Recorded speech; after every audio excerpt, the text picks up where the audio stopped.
Hi, welcome to Diaries. I'm Tia. This is Michelle, and on our channel, we share stories on how to build wealth through real estate. So make sure you subscribe below so that you can hear real stories from real investors working on real deals.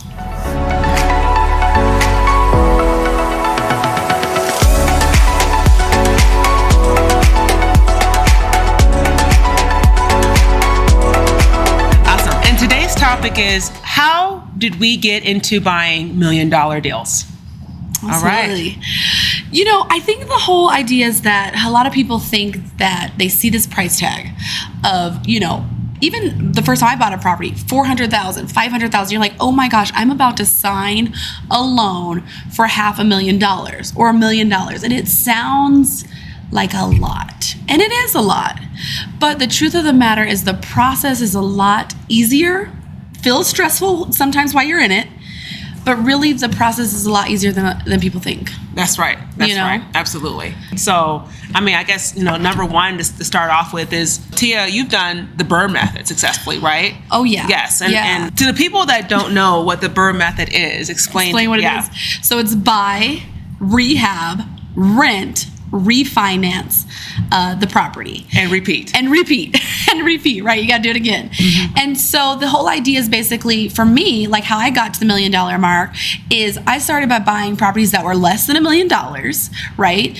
And basically seeing the opportunity in that and where I can add value. And so for me, it was really about creating a team of professionals that could come in and we could gut the property and completely remodel it, and sometimes add bedrooms or add square footage or space that was usable for the people that would be living in the rental. And with that being said, friends, I've bought properties that are maybe $500,000 or $600,000 and rehab them and been able to have them reappraise and refinance at $1 million. And so for me, that was a really great method because it's like I was able to work with what I would say like an average price point is for most investors here in our market, at least, right? In some markets, it might be way more, way less, and actually turn that into $1 million.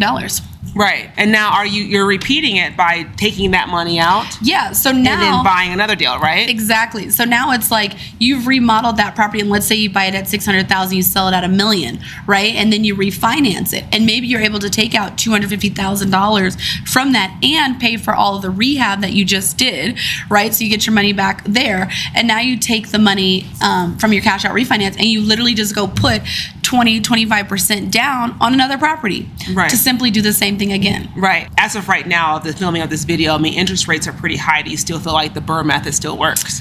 I do. I just think you have to be really patient. You have to be really strategic with the price that you buy. Like, you make money on the buy.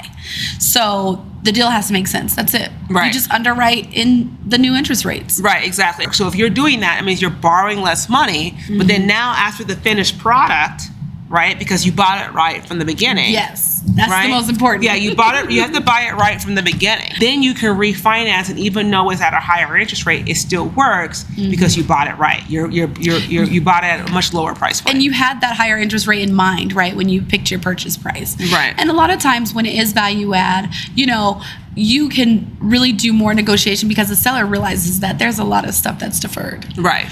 Yeah. And so the more sweat equity, the more work you're willing to put into it, I think the more rewards you can have. Right, absolutely. The other thing is something that, both of us have done. And so share a little bit about number 2, which is the 1031 exchange. Right. So, for me personally, I do the step up, which is basically 1031 exchanging. So what I did is I started off small. Mm-hmm. My first investment property was a single family house that was a little bit lower price point.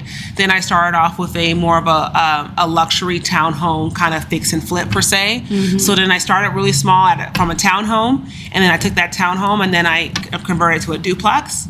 And then after I fixed up the duplex, then I sold that duplex and then I bought a fourplex. Mm-hmm. And then I take that fourplex, I remodel it, then I buy the fourplex next door. Now I have an 8-unit. Yep. And then I sell the 8-unit with the attempt of going there and purchase maybe a 12-unit. So it starts off small. So for me, it was always more of like this 1031 exchanging. And for those who don't know what a 1031 exchange is, it allows me to defer capital gains tax. So if I make a profit on a sale of a property, if I just cash out, I'm going to be susceptible to capital gains tax. But with a 1031 exchange, I can defer my tax liability by taking the entire amount, as long as I then take that amount and reinvest it into a like property that's of equal or higher price. So if I start off with a townhome, just to make the numbers simple, if I start off with a townhome and it's like $200,000 and I resell it for $300,000, I would normally have to pay the tax on the gain, which is that $100,000 profit. But instead of paying taxes on the gain, I sell it, take the $300,000, then I 1031 exchange and I buy a $600,000 house. Then I take that $600,000 house and then I sell it, and just to make the number, it's a lot more complicated than that, but just to make it easy, I take the $600,000 house and I purchase a $800,000 duplex, and I take that $800,000 duplex, after a while fix it up, put it back on the market, sell it, and then I exchange it to a $1.2 million fourplex. And then so it means that I'm not holding on to anything for quite a long time as the process is for me to continue to step up. But it's yet another strategy to kind of get into the bigger deals. Yeah, for sure. And even if you do hold for a little, because that was kind of my experience in the beginning when I first started. I started with a duplex, and then I 1031 exchanged into a 6-unit, right? But I had held that duplex probably for about 3 years, and so you can use these methods interchangeably, right?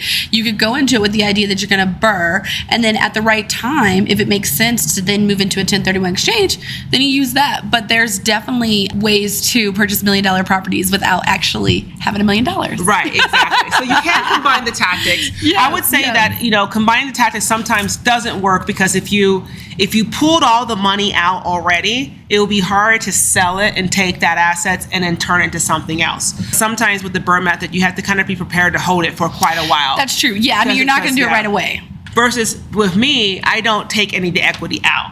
I just purchase a property, add value to it, and I leave it in there, and then I then take all that equity and apply it towards the next purchase, which is a bigger purchase, because then I can then take all that money and reinvest it. But the good thing about the BRRRR, especially if you're going to hold, especially if your strategy is, okay, I don't want to get 2,000 units. I just, I don't want to get into big multifamily buildings, because the problem with the step up is that you're going to have to keep buying bigger and bigger and bigger in order to qualify for the 1031 exchange. The good thing about BRRRR is that, this is something that it's a great strategy. Like if you want, okay, my goal is to own 20 houses. And so I buy one house, you do the BRRRR method, pull it out, buy your second house. Then you pull out the money and buy your third house. That's an excellent strategy versus the step-up strategy, because the step-up strategy forces you to buy bigger buildings. The nice part about the BRRRR, too, I think, is that you can put less down.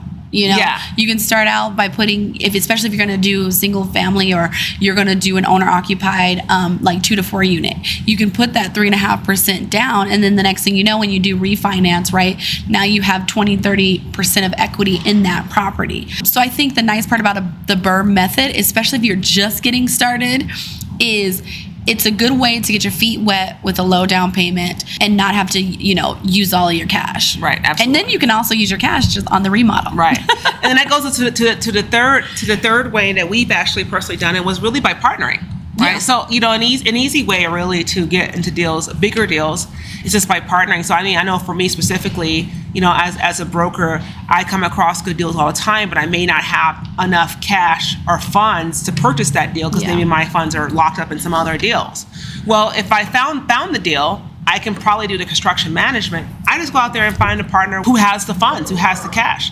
So, be sure to check out our earlier video on 5 ways to fund your real estate deals. And part of that is to use, OPM, other people's money, right? And, you have to figure out how to add value. So most of the time it requires more than you just finding the deal, right? So if you found the deal, but let's say I also have construction crews. I can maybe fund some of the material or something like that, right? So I'm bringing in some value. I can maybe do a lot of the work with funding it, and I go find a partner who wants to be a little more passive. They still want to be involved with it, but they have the cash. So then I bring in the deal, I bring in the work involved in the construction crews, and then this person brings in the cash. We go in there and then we split it 50-50 or whatever agreement that you typically do. And what I will say is, like, for instance, if you're just getting started and you're thinking about doing a partnership, there's so many people that have made wealth off of real estate, if you actually do find a good deal, and like Michelle said, you're able to bring that crew, these people, they know that they don't want to be in the market looking for anything. They don't want to do the construction. They're happy to have someone that's eager and hungry and on the ground, willing to work that deal, willing to add value to it, and all they have to do is give them money, so don't let it be a limiting belief that like, well, no one's going to give me money and who's going to lend to me, because so many people have made so much money off of it that if you literally present the numbers to them, they will give it if it makes sense. Right. And sometimes good partners could be good. I mean, it's, let's say you are someone who's kind of a beginner, finding a partner who has the money and maybe someone who is experienced, right? So I don't recommend partnering with somebody who's equally inexperienced as you, right? Yeah, because that's the fastest way for you to end your friendship with that person if his money gets lost. But let's say you find a really good deal, you're willing to do the work with the construction, add the value, do all those things, get it resold again. But you find a person who has the money and the experience, right? That experienced, seasoned person can run the numbers and see this is a good deal or it's a bad deal. If you're pitching a deal that you think is a good deal, but a lot of people are turning it down, it's probably an indication that it may not be a good deal, right? So this could also help you a lot as well too. But if you have a good deal, it's easy to find the money. Yeah, it's easy to find the money, and you can learn a lot. You have that mentor relationship, and at the end of the day, they may be in a position where they want to share that knowledge with someone so that they could eventually stop being the person on the ground and really have you more so running deals, and they're just investing in what you're doing. Right, exactly. So definitely, a third really good way to get into those $1 million deals. Yes, absolutely. And of course, if you're looking to get started in your real estate investment journey, be sure to come to our website at doordiariesre.com. That's RE as in real estate, doordiariesre.com. Look into the description below. Fill out the contact us form, and then we will connect you with a real estate advisor in your area. And the difference we definitely look for real estate advisors and professionals that actually know about real estate investing, that have experience with that. You don't just want to use any other realtor. So definitely reach out to our website and we'll connect you with somebody in your area to help you get started. All right, thank you. See ya.